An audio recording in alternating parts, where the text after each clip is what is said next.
ဝမှာဘယ်သူမှသာဝရအစဉ်ပြေနေတာလို့မရှိဘူးမြတ်စွာဘုရားတော်မှာအစဉ်မပြေတဲ့အခါရှိဆွမ်းမစားရတဲ့အခါရှိတယ်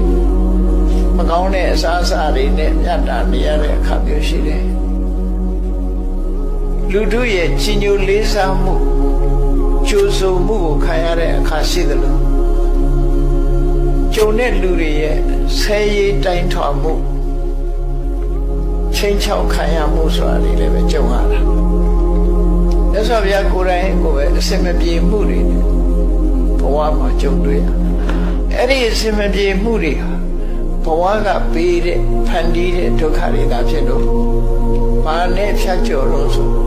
ဒီခဏချင်းခွင့်လွှတ်ခြင်းနဲ့ပဲဖြတ်ကျော်တခါတော့ကမြတ်စွာဘုရားမိန့်ကြားခဲ့တဲ့စကားလေးဟာဘုန်းကြီးတို့တွေ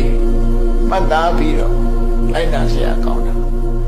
အဟနာကောဝသင်္ကမေသဗ္ဗတောပဋိတံတရအတိဝါကျံတိတိခိတံဒုတိလောဟိဘောဇနောဆိုတာငါဟာစစ်ပွဲဝင်တဲ့စစ်မျက်နှာရှေ့တန်းမှာဒီရှေ့တန်းကထွက်ပြီးတော့တိုက်ရတဲ့စစ်မြောင်ကြီးတို့ပဲစစ်ပွဲမှာရှေ့တန်းကနေပြီးတော့ထွက်ရတဲ့စစ်မြောင်ကြီးတို့ပဲသဗ္ဗတောပဋိတံတရဟောဒီကနေပြစ်လိုက်တဲ့မြားတန်တွေလမ်းတွေမြားတွေအဝေးကပြစ်လိုက်တဲ့အရာတွေဟာဆင်းရဲကိုယ်ပေါ်မှာလာကြတာတွေအများကြီးပဲဆင်းရဲခန္ဓာကိုယ်ပေါ်မှာလာဆိုင်တယ်အဟနာကောဝသင်္ကမေသဗ္ဗတောပဋိတံတရအဲ့ဒီလိုခန္ဓာကိုယ်ပေါ်ရောက်ရှိလာတဲ့စုဝေလာတဲ့လေးတံများတံ